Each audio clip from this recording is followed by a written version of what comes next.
تقریباً 5 سال کی عمر میں ان کے والد کا انتقال ہو گیا۔ ناظرین، بچپن ہی سے محمد بن قاسم مستقبل کا ذہین اور قابل شخص نظر آتا تھا۔ غربت کی وجہ سے اعلیٰ تعلیم حاصل کرنے کی خواہش پوری نہ کر سکے، اس لیے ابتدائی تعلیم کے بعد فوج میں بھرتی ہو گئے۔ فنون سپاہی کی تربیت انہوں نے دمشق میں حاصل کی اور انتہائی کم عمری میں اپنی قابلیت اور غیر معمولی صلاحیت کی بدولت فوج میں اعلیٰ عہدہ حاصل کر کے امتیازی حیثیت حاصل کی۔ 15 سال کی عمر میں سال 708 عیسوی کو ایران میں کردوں کی بغاوت کے خاتمے کے لیے سپہ سالاری کے فرائض سونپے گئے۔ اس وقت بنو امیہ کے حکمران ولید بن عبد الملک کا دور تھا اور حجاج بن یوسف عراق کا گورنر تھا۔ اس مہم میں محمد بن قاسم نے کامیابی حاصل کی اور ایک معمولی چھاؤنی شیراز کو ایک خاص شہر بنا دیا۔ اس دوران محمد بن قاسم کو فارس کے دارالحکومت شیراز کا گورنر بنایا گیا۔ اس وقت ان کی عمر صرف 17 برس تھی۔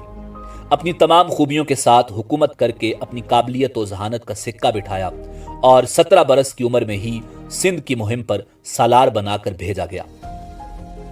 ناظرین، حجاج بن یوسف نے مکہ مکرمہ میں حضرت ابو بکر صدیق رضی اللہ تعالی عنہ کے نواسے عبداللہ بن زبیر رضی اللہ تعالی عنہ کی حکومت ختم کی اور ان کی لاش مسجد الحرام میں لٹکا دی۔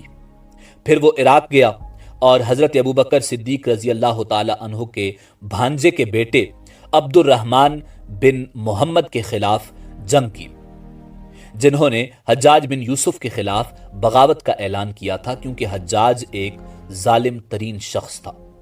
ان کا ساتھ معروف راوی اور حدیث کے استاد عطیہ ابن سعد اوفی نے دیا تھا۔ وہ کافی بوڑھے ہو چکے تھے مگر اس بغاوت کی ناکامی کے بعد کوفہ سے ایران چلے گئے۔ شیراز میں محمد بن قاسم نے عطیہ ابن سعد اوفی کو گرفتار کر لیا۔ ناظرین، تہذیب التہذیب میں حافظ ابن حجر اسقلانی، طبقات الکبریٰ میں ابن سعد اور تاریخ طبری میں علامہ ابی جعفر محمد بن جریر المعروف الطبری لکھتے ہیں، حجاج بن یوسف نے محمد بن قاسم کو خط لکھا کہ حضرت عطیہ بن سعد اوفی کو طلب کر کے ان سے حضرت علی کرم اللہ وجہ الکریم پر سب و شتم کرنے کا مطالبہ کرے، اور اگر وہ ایسا کرنے سے انکار کر دیں تو ان کو 400 کوڑے لگا کر داڑھی مونڈ دے۔ محمد بن قاسم نے ان کو بلایا اور مطالبہ کیا کہ حضرت علی کرم اللہ وجہ الکریم پر سب و شتم کرو۔ انہوں نے ایسا کرنے سے انکار کر دیا تو محمد بن قاسم نے ان کی داڑھی منڈوا کر 400 کوڑے لگوائے۔ اس کے بعد وہ خراسان چلے گئے۔ ناظرین، وہ حدیث کے ثقہ راوی تھے۔ ناظرین، محمد بن قاسم کے حوالے سے یہ بات تاریخ کی جن کتابوں کا حوالہ ہم نے دیا ان کتابوں میں موجود ہے۔ ہمارے ناظرین اکثر حوالہ جات کے بارے میں سوال کرتے ہیں کہ یہ کس کتاب میں اور کہاں لکھا ہے۔ ناظرین، یہ واقعہ حافظ ابن حجر اسقلانی نے تہذیب التہذیب کی جلد نمبر 7 کے صفحہ نمبر 226 پر، ابن سعد نے الطبقات الکبریٰ کی جلد نمبر 6 کے صفحہ نمبر 305 پر اور علامہ ابی جعفر محمد بن جریر المعروف الطبری نے تاریخ طبری کی جلد نمبر 11 کے صفحہ نمبر 641 پر لکھا۔ ناظرین، عمان میں معاویہ بن حارث اللافی اور ان کے بھائی محمد بن حارث اللافی نے خلیفہ کے خلاف بغاوت کر دی جس میں امیر سعید مارا گیا۔ محمد اللافی نے اپنے ساتھیوں کے ہمراہ مکران میں پناہ حاصل کر لی جہاں راجہ داہر کی حکومت تھی۔ سندھ پر محمد بن قاسم کے حملے کی ایک وجہ ان لوگوں کو گرفتار کرنا تھی۔ اس کے علاوہ اموی سلطنت میں وسعت پیدا کرنا اور تجارتی راستے پر تسلط قائم کرنا اس حملے کی وجوہات تھی۔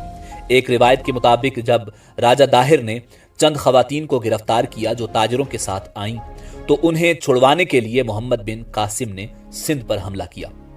ناظرین، محمد بن قاسم کو 17 سال کی عمر میں ہی سندھ کی مہم پر سالار بنا کر بھیجا گیا۔ محمد بن قاسم کی فتوحات کا سلسلہ سال 711 عیسوی میں شروع ہوا اور سال 713 عیسوی تک جاری رہا۔ انہوں نے سندھ کے اہم علاج کے خاندان کا فرد ہونے کے جرم نے عطاب کا نشانہ بنایا۔ سلیمان بن عبد الملک نے یزید بن ابی کبشہ کو سندھ کا والی بنا کر بھیجا اور حکم دیا کہ محمد بن قاسم کو گرفتار کر کے میرے پاس بھیجو۔